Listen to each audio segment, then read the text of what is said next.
Ser radicalmente pobre para ser plenamente hermano. Leonardo Boff, teólogo brasileño. Una de las primeras cosas que dijo el Papa Francisco fue: «Cómo me gustaría una iglesia pobre para los pobres». Este objetivo está en consonancia con el espíritu de San Francisco, llamado el poverello, el pobrecito de Asís. Él no pretendió gestar una iglesia pobre para los pobres, pues no era realizable bajo el régimen de cristiandad donde la iglesia tenía todo el poder, pero creó en torno suyo un movimiento y una comunidad de pobres con los pobres y como los pobres. En cuanto a la extracción de clase, Francisco pertenecía a la próspera burguesía local. Su padre era un rico comerciante de telas. De joven lideraba un grupo de amigos bohemios, Jeunesse Doré, que vivía de fiesta en fiesta y cantaba los juglares del sur de Francia. De adulto sufrió una fuerte crisis existencial. Desde dentro de esa crisis surgió en él una inexplicable misericordia y amor a los pobres, especialmente a los leprosos, incomunicados, en las afueras de la ciudad. Abandonó la familia y los negocios, asumió la pobreza evangélica radical y se fue a vivir con los leprosos. Jesús pobre y crucificado y los pobres reales fueron los móviles de su cambio de vida. Pasó 2 años en oración y penitencia, hasta que interiormente escuchó una llamada del crucificado: «Francisco, vete y repara mi iglesia que está en ruinas». Le costó entender que no se trataba de algo material, sino de una misión espiritual. Se fue por los caminos predicando en los burgos el evangelio en lengua popular. Y lo hacía con tanta alegría, gracia y fuerza de convicción que fascinó a algunos de sus antiguos compañeros. En 1209 consiguió que el Papa Inocencio III aprobase su locura evangélica. Comenzaba el movimiento franciscano que en menos de 20 años tendría más de 5.000 seguidores. 4 ejes estructuran el movimiento: el amor apasionado a Cristo crucificado, el amor tierno y fraterno a los pobres, la señora dama pobreza, sencillez genuina y gran humildad. Dejando a un lado los otros ejes, intentemos entender cómo Francisco vio y vivió con los pobres. No hizo nada para los pobres, algún lazareto o obra asistencial, pero hizo mucho por los pobres, pues los incluía en la predicación del Evangelio y cuando podía estaba con ellos, pero hizo más. Vivió como los pobres.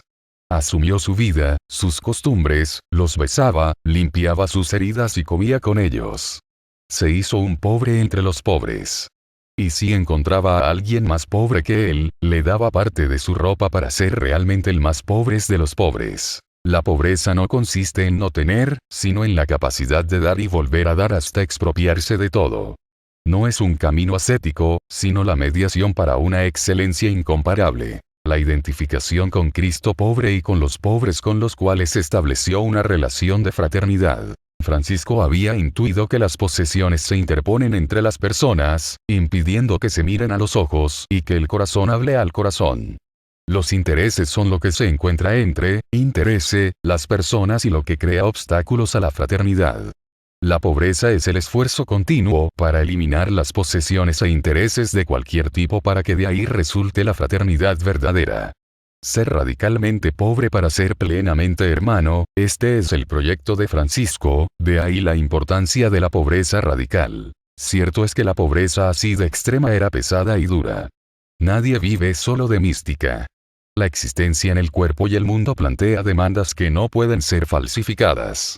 ¿Cómo humanizar la deshumanización real que comporta este tipo de pobreza? Las fuentes de la época dan testimonio de que los hermanos parecían homines silvestres, salvajes, que comen muy poco, van descalzos y visten con los peores vestidos. Pero, para sorpresa de todos, dicen que nunca pierden la alegría y el buen humor. En este contexto de pobreza extrema Francisco da valor a la fraternidad. La pobreza de cada uno es un reto para el otro, para cuidar de él y proporcionarle, mediante la limosna o el trabajo, lo mínimo necesario, darle cobijo y seguridad. Con esto el tener es sustituido en su pretensión de dar seguridad y humanización. Francisco quiere que cada fraile cumpla con la misión de madre para con otro, ya que las madres saben cómo cuidar, especialmente a los enfermos. Solo el cuidado recíproco humaniza la existencia, como lo mostró M. Heidegger en su Ser y Tiempo. Para quienes vivían totalmente desprotegidos, la fraternidad significaba efectivamente todo. El biógrafo Tomás de Celano describe la alegría y el gozo en medio de su pobreza severa. Escribía: llenos de saudades trataban de encontrarse y estaban felices cuando podían estar juntos, el alejamiento era doloroso, la partida amarga, la separación triste. El despojamiento total les abría al disfrute de las bellezas del mundo, pues no las querían tener, solo saborear. Muchas lecciones podrían extraerse de esta aventura espiritual.